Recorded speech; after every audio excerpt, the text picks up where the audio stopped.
जीवम अजीवम दवम जणवर head JD दिट्टम देविंद Vind वंदम वंदे तम सर्वदा शिरसा। द्रव्य संग्रह जी ग्रंथ गाथा नंबर 14 पर हम लोग चर्चा कर रहे हैं और इसके अंतर्गत अपने गुरुदेव श्री के प्रवचन के माध्यम से स्वाध्याय चल रहा है और पेज नंबर 185 पे है, राइट। इतनी चर्चा अपनी हो गई थी। अब विस्तार से मध्यम रुचि के धारक शिष्यों के लिए विशेष भेद ज्ञान के अवलंबन से दूसरे गुण बताते। ये जो 8 पर्याय प्रकट हुई इनकी तो चर्चा कर दी और बता रहे हैं कि क्या क्या प्रकट होता है उनको, सिद्ध भगवान को। तो गति रहित तत्व, ये तो अनादि से स्वरूप ऐसा था, मैं तो गतियों से रहित हूँ। गति अर्थात जीव की अवस्था विशेष को गति कहते हैं। तो अवस्थाओं में गतियां चल रही थी और अब तो अवस्था में भी गति रहित तत्वपना प्रकट हुआ है। सो पूरी बात कर रहे हैं, मेरा स्वभाव गति रहित है, ऐसी आत्मा के भान पूर्वक लीनता करने पर सिद्ध दशा प्रकट होती।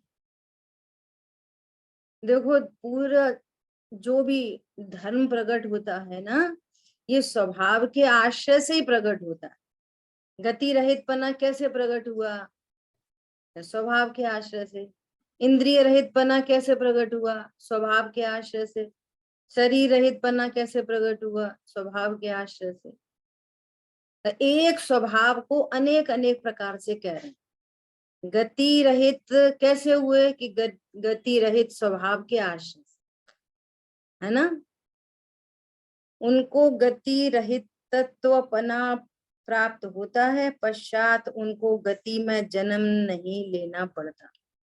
अब अनंत काल के लिए जन्म मरण का अभाव हो गया, सारी टेंशन से मुक्त हो गए, सारे दुखों से मुक्त हो गए। इंद्रिय रहित तत्व, अतीन्द्रिय मेरा स्वभाव है, अनादि से स्वभाव अतीन्द्रिय है। और अतीन्द्रिय स्वरूप को नहीं जानकर मैं तो इंद्रिय वाला हूँ, एक इंद्रिय वाला हूँ, 5 इंद्रिय वाला हूँ, इंद्रियों से देखता हूँ। इंद्रियों को पुष्ट रखो, इंद्रियों को ठीक नहीं रखेंगे तो कैसे देखेंगे, पढ़ेंगे, सुनेंगे, धर्म कैसे कर सकेंगे। ये सारी विपरीतता, और जिस ज्ञान ने इन विपरीतताओं, इन दोष के होने पर भी अपने को अतीन्द्रिय महापदार्थ जाना, बस वहीं से उसका इंद्रिय रहितपना शुरू हो गया। ऐसी दृष्टि की लीनता पूर्वक अब इंद्रिय रहितपना सिद्ध भगवंतों को प्रकट हुआ। अब उनको कोई इंद्रिय नहीं है, इंद्रिया नहीं है और लोक के ज्ञाता है, कोई इंद्रिय के विषय भोग नहीं है और अनंत सुखी। क्या बोला? इंद्रिया नहीं है और लोक अलोक के प्रत्यक्ष ज्ञाता। ऐसा विचार करो कि अभी भी मैं इंद्रियों से नहीं जानता, बात अंदर। ऐसा। और विषय भोगों से सुख नहीं आता, वहां कोई विषय भोग नहीं है और अनंत सुखी है, ऐसा। शरीर रहित तत्व, मेरा आत्मा त्रिकाल शरीर रहित है। कैसा है मेरा स्वरूप? शरीर रहित। ऐसी श्रद्धा ज्ञान की लीनता करने से शरीर रहित पना सिद्धों में प्रकट होता है। बोलो, अब कभी शरीर नहीं मिलेगा। अंतरंग में आत्म को देखे जो अशरीर, शरीर होने पर भी अपने को जो शरीर से रहित भगवान आत्मा देखता है। शर्म जनक जन्म ना धरे, ये बार बार देह का मिलना, बार बार जन्म होना, मरण होना, ये शर्मजनक है। शर्म जनक जन्म ना धरे, पिए न जननी क्षीर, अंतरंग में आत्म को देखे जो अशरीर। और योग रहितत्व, मन वचन काय तो जड़ है, लेकिन उनके निमित्त से आत्मा के प्रदेशों का कंपन होना, यह भी मेरा स्वभाव नहीं। ऐसे भान पूर्वक, हाँ, लीनता से योग रहित पना प्रकट होता है। मन वचन काय तो जड़ है, ऐसे ही दुनिया योग किसको समझती है? मन वचन काय, ये योग है। या उनके निमित्त से आत्म प्रदेशों का जो परस्पंदन है, तो आत्म प्रदेशों का परस्पंदन होना विकार है। निष्क्रियत्व शक्ति का ये वैभाविक परिणाम है, कंपन होना। और सिद्ध भगवान अब योग से रहित हो गए, कोई कंपन नहीं। तो योग रहित पना उनकी पर्याय में भी प्रकट होगा। वेद रहित तत्व, वर्तमान पर्याय में वेद परिणाम होने पर भी मेरा स्वभाव अवेदी है। स्त्री वेद, नपुंसक वेद, है ना, और पुरुष वेद, ये मेरा स्वभाव नहीं है। न द्रव्य वेद और न भाव वेद। द्रव्य वेद अर्थात शरीर की रचना। शरीर की रचना कैसी है? पुरुष। शरीर की रचना कैसी है? स्त्री। शरीर की रचना कैसी है? नपुंसक। तो न तो वो द्रव्य वेद मेरा स्वरूप है, और ये परस में रमणता का जो भाव हो रहा है, ये भाव वेद, ये भी मेरा स्वरूप नहीं। मैं दोनों ही वेद से रहित, ऐसा त्रिकाल स्वभाव है वेद से रहित बना। और उस स्वभाव के आश्रय से मैं स्त्री, मैं पुरुष, स्त्री, नपुंसक नहीं हूं, मैं तो आत्मा हूं। ऐसे भान और लीनता से वेद रहितत्व पना प्रकट होता। ठीक है, देखो कितना भ्रम है। मैं तो स्त्री हूं, मैं पुरुष हूं, मैं स्त्री पुरुष हूं, मैं आत्मा हूं। जब कह रहे हैं कि मैं देह नहीं, तो द्रव्य वेद मेरा कैसे स्वरूप है? जी बोलो। हो नहीं सकता। और जब कषाय रहित हूं, तो ये भाव वेद, ये कहाँ मेरा स्वरूप है? आगे बहुत सुंदर चर्चा आने वाली है। कषाय रहितत्व, मेरा स्वभाव कषाय रहित है, मैं परिपूर्ण शुद्ध हूं। ऐसे भान और लीनता से कषाय रहितत्व पना प्रकट होता है। तो कषाय के बारे में भी आज बंद अधिकार में चर्चा शुरू हुई। आचार्य देव कह रहे हैं, जो अपने उपयोग भू पर, उपयोग की भूमि पर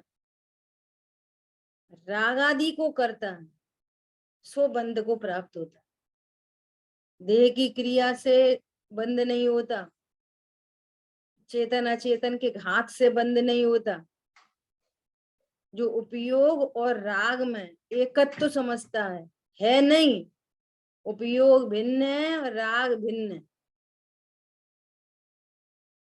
कभी भी उपयोग और कषाय एक हुए नहीं, आज तक हो सकते नहीं। और अज्ञानी उनका एक एक पना मानता, इसलिए बंधन को प्राप्त होता। तो उस कषाय से रहित होने का उपाय क्या है? राग से रहित, कि भगवान आत्मा ज्ञान स्वभाव में और कषाय में भेद जाने, ये कषाय से रहित होने का उपाय है। और जगत तो अभी राग कोई नहीं समझ पा रहा कि वो राग क्या चीज है। एक बात, आत्मा की अमूर्तिक पर्याय है राग, विकारी पर्याय है राग, नंबर 1। नंबर 2, शुभ और अशुभ राग में भेद समझता है। शुभ बंध और अशुभ बंध दोनों बंध में भेद समझता है। अशुभ बंध बुरा और शुभ बंध अच्छा। भैया आपको तो 7 पुण्य बंधेगा, ऐसा सुनते से प्रसन्नता होती है। बोलो, ये बंध तत्व की भूल। कोई ऐसा कहे अरे आपके तो परिणाम बहुत अच्छे हैं, इतने दया दान के परिणाम रहते, आपको तो 7 पुण्य का बंध होगा। प्रसन्नता होती कि नहीं होती? होती है दीदी कभी। बोलो, तो अब होनी नहीं चाहिए। नहीं। अरे वो बंधन है, हम्म, शुभ अशुभ बंध में भेद नहीं है कुछ भी। दोनों संसार में परिभ्रमण कराते हैं। पहले राग को जाने, फिर शुभ अशुभ राग में भेद नहीं जाने, और फिर पुण्य पाप के बंध में भेद नहीं जाने। बोलो, और इसके बाद ये कषाय के अभाव का उपाय, कषाय को कम करना कषाय के अभाव का उपाय नहीं है। उपाय समझे, उपाय क्या है? मैं कषाय कर सकता हूँ, ये तीव्र कषाय है। मैं कषाय को रोक सकता हूँ, ये भी तीव्र कषाय है। क्या बोला?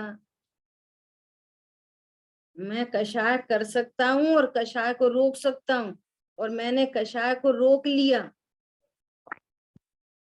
ये तीव्रतम कषाय है। भेद विज्ञान ही उपाय। हाँ। कषाय से रहित होने का उपाय क्या है? मैं परिपूर्ण शुद्ध हूं, ऐसे भान और लीनता से कषाय रहित पना प्रकट होता। खून का दाग खून से नहीं धुलता। एक कषाय को, तीव्र कषाय को मंद कषाय से नहीं मिटाई जाती। समझ में आ रही बात? जी दीदी। हाँ, कह रहे हैं हाँ कि बंद का कारण क्या? तो कह रहे चिकनाई। तो कैसी चिकनाई? कि वो होती है ना डंबर तारकोल, क्या बोलते हो आप लोग, जिससे पूरी रोड बनती है। इतने बड़े बड़े स्टोन चिपक जाते हैं उससे, हाँ जी। बड़े बड़े स्टोन चिपक जाते हैं। ये अनंतानुबंधी कषाय ऐसी चिकनाई है। 70 कोड़ा कोड़ी, 30 कोड़ा कोड़ी, 20 कोड़ा कोड़ी, ऐसे बड़े बड़े पत्थरा चिपकते हैं। ऐसी है अनंतानुबंधी जाति की कषाय। बट दीदी अभी भूमिका में तो परिणाम बदलने का ही विचार आता है, वही वही परिणाम चलते हैं। देखो, ये बहुत इंपॉर्टेंट प्रश्न है, और जो अभय जी ने ये समाधान दिया है ना, इन्होंने एक शब्द का यूज किया है, बहुत गंभीर बात कही है। परिणाम सुधारने का भाव, हमारे परिणाम बिगड़े नहीं, ये भाव उत्पन्न होना, ये चारित्र की विकारी पर्याय। लेकिन मैं सुधार सकता हूं, ऐसी वासना, ये अभिप्राय का दोष, ये बहुत बड़ा दोष है। दोनों बातें समझ में आई? दो बातें। श्रद्धा के लेवल पे मैं सुधार सकता हूँ, श्रद्धा के लेवल पे मैं बिगाड़ सकता हूँ। मैं गायक नहीं, मैं त्रिकाली ध्रुव नहीं, मैं सुधार सकता हूँ, मैं बिगाड़ सकता हूँ। कौन समझ में आ रहा? हाँ जी, हाँ जी। तो सम्यक दृष्टि को भी भावना तो उसको भी होती है, सम्यक दृष्टि जीवों को भी भावना होती है। वो ये सर्व राग का भाव हो, संत साधु भजन बन गए, संत साधु बन के विचरूं, वो घड़ी कब आएगी?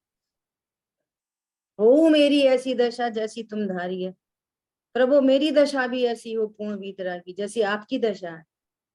तो ये भावना, ये चारित्र का दोष है, ये शुभ भाव रूप परिणाम है, ये आते हैं, इनकी बिग प्रॉब्लम नहीं है, ये तो आएंगे ही, जिसको आप भूमिका बोल रहे हो ना, भूमिका के अनुसार आएंगे ही, ये परिणाम आएंगे ही। लेकिन मैं कर सकता हूं, ये अभिप्राय का दोष। मैं अकर्ता ज्ञायक नहीं, मैं कुछ कर सकता हूं। आज सुबह भी बात आई थी कि आप सुधार सकते हो, और कई बार ऐसा दिखता है कि एकदम ऐसा बहुत तीव्र परिणाम आया, आने दो, ऐसा बोलेंगे, फिर तुरंत दूसरा परिणाम आएगा, अरे छोड़ो, बिना मतलब की कषाय होगी, अपने कोई बंद होगा, छोड़ो। अब ये लगना ही तो संसार का बीज है कि वो बदलती हुई पर्याय अपने स्वकाल में उत्पन्न हुई। तत्व ज्ञान होता है ना, तो पीछे से काम करता है, तो उसके बल पे ये अपने क्रमबद्ध में हुई। और अब यहाँ पे क्या लगता है, मैंने परिणाम सुधार लिया, मुझे गुस्सा तो आ रही थी, फिर मैंने तत्व ज्ञान किया, मैंने सोचा कि छोड़ो, फालतू कर्म बनेंगे, कषाय होगी, अपना समझ आ गई बात। हाँ जी। तो ये जो श्रद्धा के लेवल पे जो विपरीतता है, ये अनंत बंध का हेतु है। वो तो गुणस्थान प्रमाण कषाय मिटेगी, वो स्वभाव के आश्रय से ही मिटेगी। और तो कर्तृत्व भाव। हाँ, स्वभाव मेरा क्रिस्टल क्लियर ज्ञातृत्व है, ज्ञातृत्व मेरा स्वभाव है, कर्तृत्व मेरा स्वभाव ही नहीं है। देखो अभी कर लेते चर्चा अपन, क्या कि जैसे जो द्रव्य स्वभाव है, कोई भी विश्व में जितने भी द्रव्य हैं, सब अनेकांतमयी है, अनंत धर्मात्मक है। हाँ जी। समराइज करके बात करो तो एक द्रव्य स्वभाव है, एक पर्याय स्वभाव है। अनंत धर्म युगल होते हैं, अस्ति नास्ति, भेद अभेद। वस्तु हाँ, भेद रूप है कि अभेद रूप है? दोनों। जो वस्तु है ना प्रमाण की, भेद अभेद। भेद भेद। वस्तु नित्य है कि अनित्य है? दोनों कि धर्म नित्य युगल। अनित्य है ना। प्रमाण, जब प्रमाण की वस्तु को जानोगे तब तो नए में जाएंगे। हाँ जी। प्रमाण से मेरी वस्तु कैसी है, मैं करता हूं कि अकर्ता? तो कैसा है मेरे में, कर्ता धर्म भी है, अकर्ता धर्म भी है, कर्ता अकर्ता। पर्याय का जैसे कर्ता। अपन अस्ति नास्ति बोल रहे हैं, भेद अभेदात्मक, नित्य अनित्यात्मक, ऐसा कर्ता कर्तात्मक। कौन समझ में आ रहा है? दोनों ही धर्म मेरे में है। मेरे में कर्ता धर्म भी है और अकर्ता धर्म भी है। तो यही तो हम भी कह रहे हैं कि हम कर सकते हैं। तो सुनो, कैसा कर्ता धर्म है मेरे में? ऐसा कर्ता धर्म है कि पर मैं कुछ नहीं कर सकते। क्या बोला? बहुत मैं बढ़िया। मेरी पर्यायों का कर्ता तो हूं, पर पर में नहीं पर कुछ। का कर्ता तो मैं किसी कीमत पे नहीं हूं, क्योंकि दो द्रव्यों में अत्यंत अभाव है, क्योंकि प्रत्येक द्रव्य में कर्ता अकर्तापना है, पुद्गल में भी अपना कर्ता अकर्तापना है। वो अपनी कर्तृत्व शक्ति से परिणमन करता है, हम अपनी कर्ता शक्ति से परिणमन करते हैं। हमको क्या जरूरत है उसको परिणमाने की? उसकी उसकी खुद की कर्ता शक्ति कहाँ जाएगी फिर? उसका कर्ता धर्म युगल है, जो एक धर्म है उसमें कर्तृत्व नाम का, वो क्या करेगा? समझ में आ रही है बात? तो हमें क्या जरूरत पड़ रही है उसको परिणमाने की? भ्रम तो ये मैं परिणमाता हूँ, परिणमा तो सकता नहीं। तो पर मैं तो सर्वथा अकर्ता, पर के लिए सर्वथा अकर्ता, दो टूक बात, उसमें तो कहीं से कहीं कोई गुंजाइश ही नहीं है। क्या बोला? पर मैं करता हूँ और पर स्वयं। के लिए तो सर्वथा अकर्ता। हम्म। तो अच्छा, अपनी पर्यायों का तो कह रहे हैं यह परिणमति सकर्ता, जिन आगम का वाक्य सिद्धांत। समझ आ रही बात? तो अपनी पर्याय का भी जो कर्ता कहा गया, यह पर्णमति जब सरसा कर्ता की जो बात आई, तो भाई मेरी पर्याय को मैं ही करूंगा, कोई दूसरा थोड़ी मेरी पर्याय को करेगा। जो अभी अभी अभी समझाने का भाव उत्पन्न हो रहा, तो इसका कर्ता कौन? यदि कोई भी कार्य प्रकट हो रहा है तो उसका कर्ता भी होना चाहिए, होना ही चाहिए। बिना कर्ता के कार्य कैसे होगा?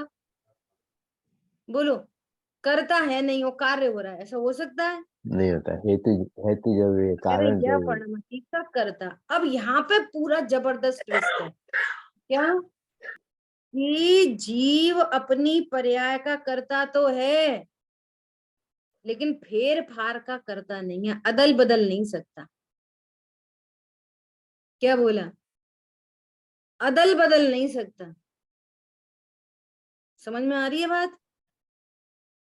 दीदी, ये कर्ता अकर्ता जो स्वभाव है, और कुछ कथनचित कर्ता कथनचित अकर्ता, तो उसमें शक्तियों की दृष्टि से तो आपने जो भिन्न द्रव्य का अकार्य कारणत्व में आ गई, फिर अकर्तृत्व शक्ति में कहते हैं कि राग द्वेष का भी कर्ता नहीं है, और फिर वही पॉइंट कर्तृ। पे तो आ रहे हैं, ओ अच्छा, उसी ठीक पॉइंट है, पे आ रहे हैं, है ओके ना? हाँ, कि अपनी पर्याय का कर्ता। अब जो भी पर्याय अज्ञान मोह राग द्वेष की पर्याय हो रही हैं, तो ये पर्याय हवा में हो रही हैं क्या? इसका कोई ना कोई कर्ता होना चाहिए। तो कह रहे हैं भैया यही द्रव्य इसका कर्ता है।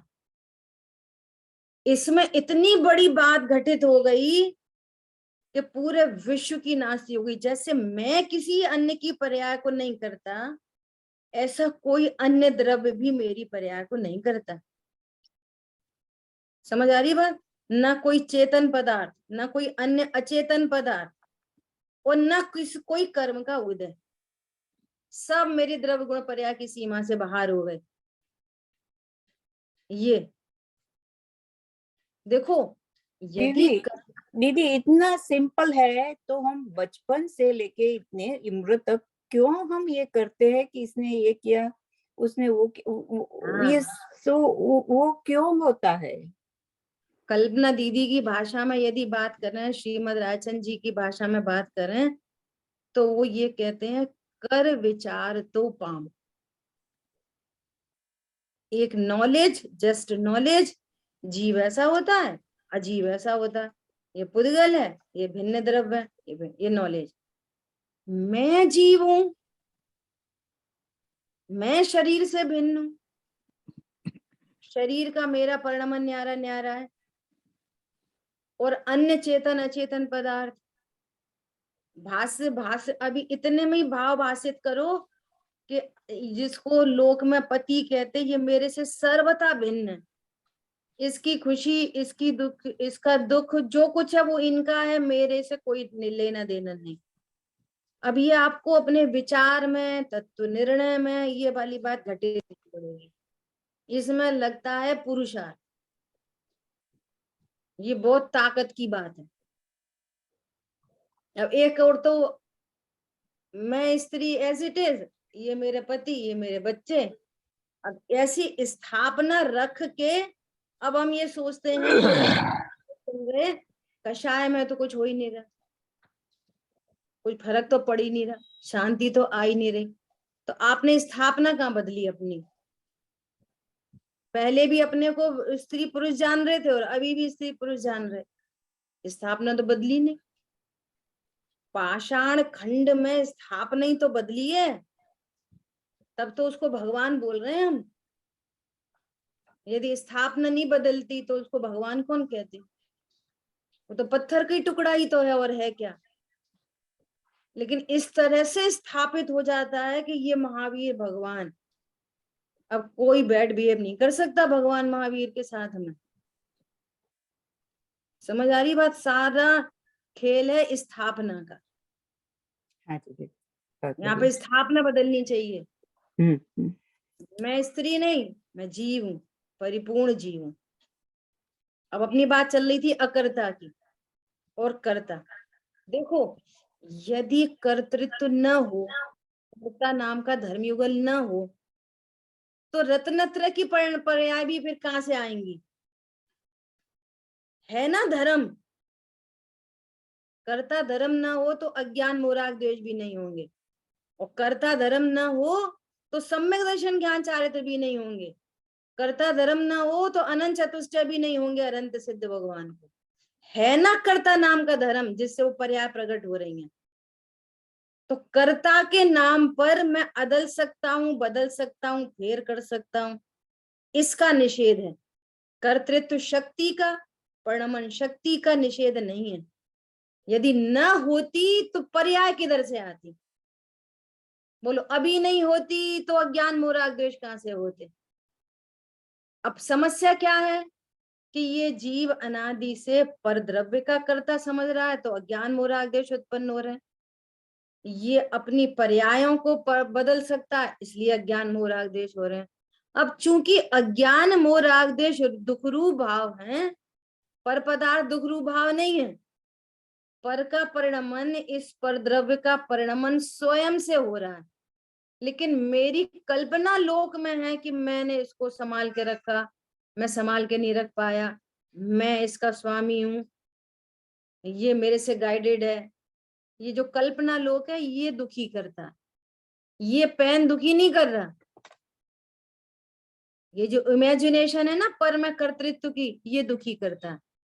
अब बात है सुखी होने की बात है, तो कह रहे हैं कि ये बात सही है, पर का तो सर्वथा करता है, ये बात सही है, और अपनी पर्याय के परिणमन का करता है, ये भी सही है, लेकिन तुम फेर फार के कर्ता नहीं होने से उत्पन्न होती हुई पर्याय के ज्ञाता मात्र हो।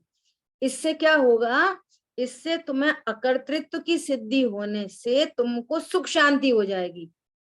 तो साइंस अलग चीज है, कर्तृत्व अकर्तृत्व धर्म युगल का धारी, दिस इज द साइंस।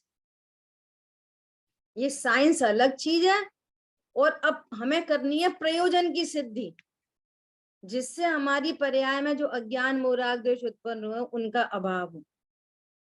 उनका अभाव न तो परद्रव्य को देखने से होएगा, न अपनी पर्याय के फेरफार से होगा। अज्ञान मोह राग द्वेष का अभाव होगा स्वभाव के आश्रय से, जो चित्त परम अकर्ता नाथ, जो परम अकर्ता। समझ आई बात? तो पर्याय, तो अब कह रहे हैं कि यदि द्रव्य पर्याय का कर्ता हो तो वे द्रव्य, ये अपनी बहुत बार चर्चा हो गई, द्रव्य सदा एक रूप है, एक जैसी पर्याय होनी चाहिए। द्रव्य एक रूप है, रंग बिरंगी पर्याय उत्पन्न होती है, कभी पाप की, कभी पुण्य की, कभी धर्म की।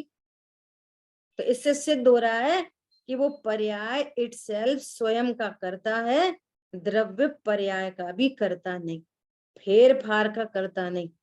पर के निषेध के लिए यह परिणमति सा करता कहा, लेकिन अपनी पर्याय को अदल बदल नहीं सकता। ये स्वरूप ख्याल में आया, तो जो अभिप्राय में कर्तृत्व था, पर का कर्तापना और अपनी पर्याय का कर्तापना, जो अभिप्राय में कर्तृत्व बस रहा था उसका अभाव हुआ, उससे अनंत निराकुलता, अनंत शांति प्रकट हुई। और फिर भी गुणस्थान प्रमाण विकल्प उत्पन्न होगा कि भाई ये विभाव कब दूर हो, मेरी परिणति में वीतरागता की वृद्धि हो। ये विकल्प, ये शुभ भाव, ये भावनाएं उत्पन्न होंगी गुणस्थान प्रमाण, लेकिन श्रद्धा में ये निश्चित हो गया कि यदि शुद्ध न से देखा जाए तो मैं तो परम अकर्ता हूं।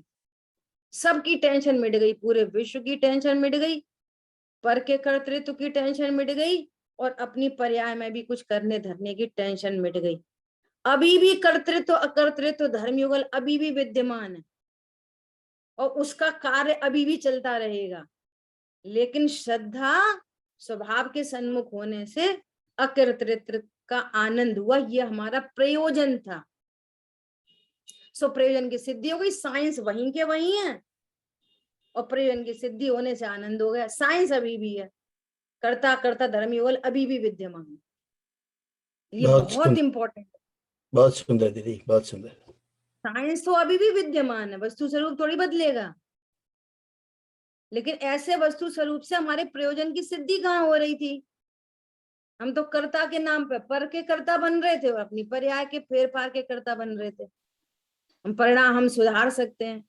पहले तो ये समझना चाहिए कि बिगड़ा परिणाम क्या चीज है, तब तो सुधारोगे। अपने को संयोग रूप जानना ये बिगड़ा परिणाम है। अपने को शरीर वाला जानना ये बिगड़ा परिणाम है।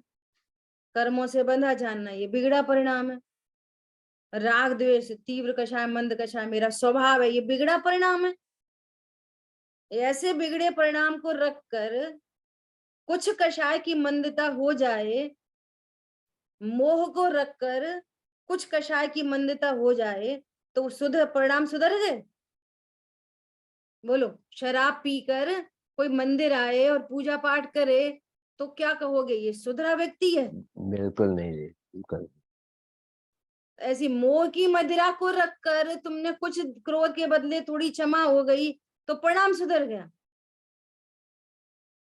बोलो, नहीं परिणाम सुधरा। सुधरने का अर्थ भी क्या है, ये तो समझो कि परिणाम सुधार लिए कुछ, इसलिए वो भेद पड़ा है ज्ञान में। तीव्र कषाय बुरा परिणाम है और मंद कषाय अच्छा परिणाम है। इसलिए दुनिया को परिणाम सुधारने की पड़ी है। और सुधरा परिणाम है क्या चीज ये पता नहीं। अरे मैं अकर्ता ज्ञायक हूं, ये सुधरा परिणाम है। इसके बिना कोई परिणाम नहीं सुधरता। बोलो, आप किसको स्वीकार करोगे? मोह के नशे में कोई शराब पी रखी हो जबरदस्त, वो नहीं है बाहर की मदिरा पी रखी हो जबरदस्त। बोलो, अब वो कोई बहुत अच्छा काम करता हो, आपके ऊपर दया करे, आपको दान दे, लोगे शराबी से दान? नहीं, इतना शराबी विश्वास शराबी से से नहीं देते। भगवान का शराबी से भगवान का अभिषेक कराओगे? कहेंगे भैया तू अभिषेक बाद में कर लेना, पहले ये नशा छोड़। ऐसे मोही के कौन से परिणाम सुधरे हैं? मोही जीव के। बोलो, दया का परिणाम, दान का परिणाम, 28 मूल गुण के परिणाम, कौन से परिणाम सुधरे हैं मोही के? जो पर का कर्ता अपने को जानता हो, पर रूप अपने को मानता हो, ऐसे मोही व्यक्ति के कौन सा परिणाम सुधरा है, ये बताओ पहले। सुधरा नहीं उसको। अभी राग है तो थोड़ी देर में द्वेष हो जाएगा, कुछ बोलो, सुधरा नहीं। कोई अभिप्राय परिणाम सुधरा झूठा नहीं। है। इस एंगल से विचार करना। अब कोई बोले कि अच्छा तो हम अपने परिणाम नहीं सुधार सकते। हाँ, हम ही सुधार सकते हो, कौन सुधारेगा? हमारे परिणाम बिगड़ा परिणाम है, अपने को संयोग शरीर कर्म कषाय रूप जान रहे हैं, तो ये सम्यक ज्ञान रूप सुधरा परिणाम कौन करेगा? कोई दूसरा कराएगा? देवशास्त्र गुरु कराएंगे कि कर्म का उपशम कराएगा? भैया कर्म के उपशम हो जाएंगे तो हमारे परिणाम सुधर जाएंगे। होंगे कैसे? हम अपनी शाश्वत सत्ता को स्वीकार करेंगे, हम अपने को कर्ता ज्ञायक स्वीकार करेंगे, हम ही तो करेंगे। वो ज्ञान ही तो करेगा, हम मतलब ज्ञान, वो ज्ञान तो स्वीकार करेगा, हाँ जी। तो परिणाम सुधर जाएगा। तो इस तो एंगल से सच है। बोलेंगे कि हाँ हम ही करेंगे। अब वो बोले कि तुम कर सकते हो, तुम अभी करो, अभी करके बताओ, ऐसा कर्तृत्व नहीं है। हाँ जी। अब कोई बोले तुम सुधार सकते हो तो सुधार लो, तो हम कह रहे हैं सुधार क्यों ले, बिगड़ने ही मत दो ना, कर सकते हो तो। कौन समझ में आ रहा? स्यादवाद अनेकांत, यह परिणामति सा करता कहा तो तुम कर्तृत्व का की बुद्धि उठाओगे तो बात नहीं बनेगी। तो इसलिए गुरुदेव जी ने कहा फेर फार के करता नहीं, कर्तृत्व शक्ति हमारी है। कर्तृत्व शक्ति न हो तो परिणमन कैसे हो, और परिणाम ही नहीं ना हो तो वस्तु कैसी जिसमें परिणमन नहीं होता? ये अनेक एंगल से विचार करना तो वस्तु स्वरूप एकदम क्लियर होगा। तो मूल में बात क्या है? वस्तु स्वरूप अलग चीज है, वो साइंस है, और प्रयोजन की सिद्धि आर्ट है। हमें ये कर्तापना निर्भर होने के लिए चाहिए। तुम कर्तृत्व बन के निर्भर होना चाहते हो तो उधर से निर्भर हो, अकर्तृत्व से निर्भर हो सकते हो तो उधर से निर्भर हो, टोटल मिला के निर्भर होना है। इसलिए दादा ने 3 शब्द निकाले, क्या? कर्तृत्व, सहज कर्तृत्व इक्वल टू अकर्तृत्व, तीनों एकार्थवाची सिद्ध कर दिए उन्होंने। कर्तृत्व करता हो अपनी पर्याय के, हाँ है। कैसे हो? सहज करता है, वो सहज परिणमन है, अदल बदलने वाला काम नहीं है। सहज परिणमन है, जो परिणमन होता है सहज है। जब सहज ही है तो फिर तुमने क्या करा? कुछ नहीं, अकर्ता है। ऐसा ये तीन वो शब्द निकले, क्या? करता, सहज करता और अकर्ता, इसमें सारी बात समा गई। ठीक है, हाँ जी दीदी। पढ़ते हैं आगे। अभी कह रहे हैं दीदी मेरे प्रश्न का जवाब मेरा पूछना ये था, ये अपन ने जो आपने जो समझाया ना कर्ता कर्तृत्व, तो वो कर्तृत्व माने कर्तृशक्ति ही बोलना है, ये पूछना था। बिल्कुल, कर्तृ शक्ति है और उसका कार्य पर्याय में परिणमन। ओके, हाँ, भले ही उसके साथ में उत्पाद व्यय द्रव्यत्व परिणाम शक्ति हाँ, सब चलती है। हाँ, सब बराबर। Okay, thank you. देखो अभी क्या कह रहे हैं, कषाय रहित तत्व, मेरा स्वभाव कषाय रहित है, मैं परिपूर्ण हूं, ऐसे भान और लीनता से कषाय रहितत्व पना प्रकट होता है। कषाय, एक कषाय से दूसरी कषाय का अभाव नहीं होता। मैं परिपूर्ण शुद्ध हूं, मैं अविनाशी हूं, अनाहारी हूं, कषाय रहित हूं। ये भक्तों पर कष्ट पड़े और भगवान जन्म लें ऐसा नहीं होता। भक्तों के कष्ट को निवारण करने का भाव कषाय है। क्या बोला? भक्तों पर कष्ट पड़े और उसका निवारण करने का भाव उत्पन्न हो, वो कषाय है। तो दुनिया तो इसको कषाय नहीं जानती, और अगर हम जैन भी नहीं जाने, हम दो कषायों में भेद बना के रखें, शुभ अशुभ वृत्ति एकांत दुख अत्यंत मलिन संयोगी है, अत्यंत मलिन है। शुभ अशुभ दोनों भाव अत्यंत मलिन है,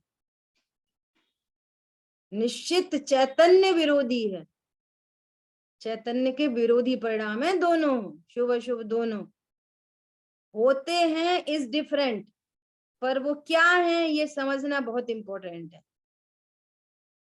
सही को सही जानो, गलत को गलत जानो, स्वभाव को स्वभाव जानो, विभाव को विभाव जानो, पर्याय को पर्याय जानो, द्रव्य को द्रव्य जानो, ऐसा। क्योंकि उनको कषाय का अभाव है, केवल ज्ञान में जानते हैं कि सब भक्त लोग भी शक्ति से परिपूर्ण है। देखो सिद्ध भगवान अपने केवल ज्ञान से क्या जानते हैं कि ये भी शक्ति से परिपूर्ण है, ये इसमें स्वयं अब कष्ट को दूर करने की शक्ति है। और पहले तो कष्ट समझना पड़ेगा, कष्ट मतलब क्या? कष्ट मतलब शरीर में कुछ विपरीत परिणमन हो, वो कष्ट नहीं है।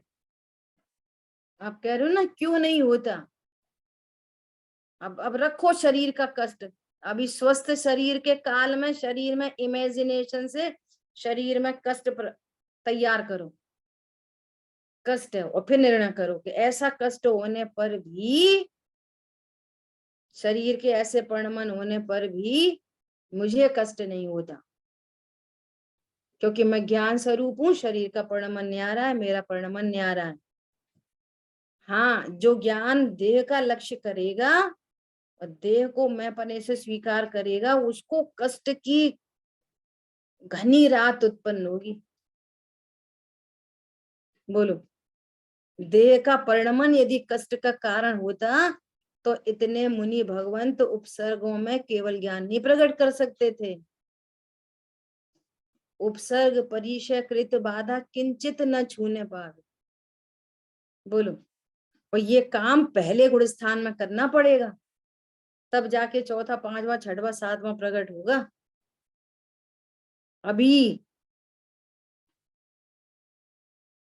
अभी जीवंत समय में इस साम्य भाव की तैयारी, भेद करो बुद्धि पूर्वक भेद विज्ञान। देह भिन्न है, देह के किसी परिणमन से मुझे कष्ट नहीं होता। मैं अमूर्तिक प्रदेशों का पुंज हूं, देह का परिणमन मेरा परिणमन नहीं। देह का लक्ष्य करने पर दुख होता, देह का लक्ष्य न हो उसी समय मैं स्वभाव सन्मुख हूं, तो देह में कितनी विपरीतता होने पर भी मैं दुखी नहीं हो सकता। बाहर में पत्नी बच्चे दुकान मकान में कुछ भी परिणमन हो, अनुकूल कहें प्रतिकूल कहें, झूठी मन की वृत्ति है, वो कोई कष्ट नहीं है, वो कष्ट नहीं है। अज्ञान मोराग देश की उत्पत्ति कष्ट है, पर का परिणमन कोई कष्टदायी नहीं होता, होता ही नहीं, किसी को नहीं होता, किसी को नहीं होता बाहर का परिणमन। अब रखो बाहर का परिणमन और फिर वेद ज्ञान करो, अभ्यास करना पड़ेगा ना इसका बारंबार, तो वो चीज पक्की होगी। कल्पना दीदी कल परसों क्लास में बोल रही, कर विचार तो पाम। आप कह रहे हो कि देह भिन्न है, देह मेरा कभी हो नहीं सकता, तो भाई इस देह की खातिर समय शक्ति क्यों? बोलो। बात कह रही थी कि ये जो अवसर्पणी काल चल रहा है, ये ह्रास का काल है कि उन्नति का काल है? जिनागम क्या कहता है? आपको कितनी श्रद्धा है जिनागम पर? जिनागम क्या कह रहा है, ह्रास का काल कि उन्नति का काल? दुनिया तो कह रही है उन्नति का काल। देखो ये लैपटॉप, ये मोबाइल, ये सब ऐसे पहले कोई सुन सकता था इतनी दूर से? नहीं। एक दूसरे को तो हुई ना।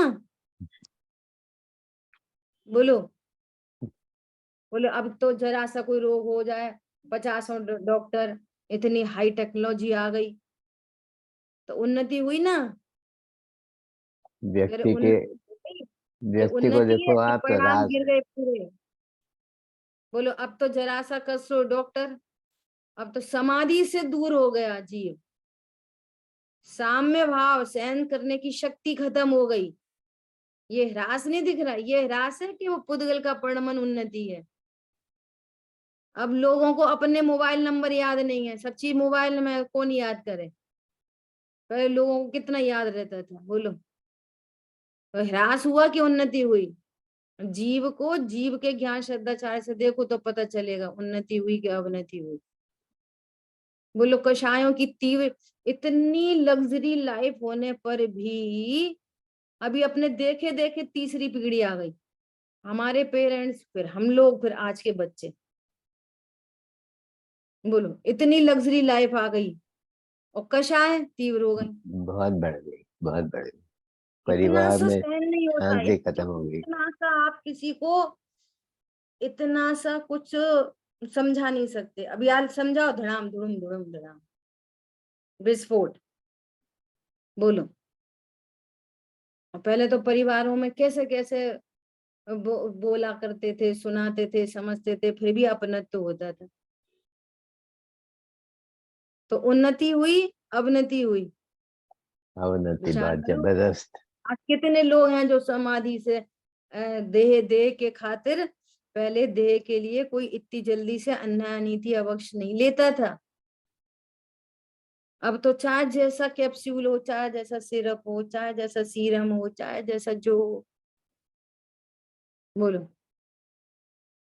ये है कर विचार तो पाम। आप तत्व निर्णय करो, निर्णय के बल से फिर कषाय मंद होती है, जरूर होती है, नहीं हो तो कैसे काम चलेगा? ऐसा, ठीक है। अभी अपना समय हुआ है, शेष चर्चा अपन आगे करें। आगे बहुत सुंदर बहिरात्मा अंतरात्मा की बहुत गजब की चर्चा आ रही है, एकदम स्पष्ट। ठीक है, अपन सब स्वाध्याय करेंगे। जिन वाणी के ज्ञान से सूझे लोकालो, सो वाणी मस्तक नम सदा दे तुम जो। बोलिए द्वाशांग मई जिनवाणी माता की जय। जय हो। जय हो। जय हो।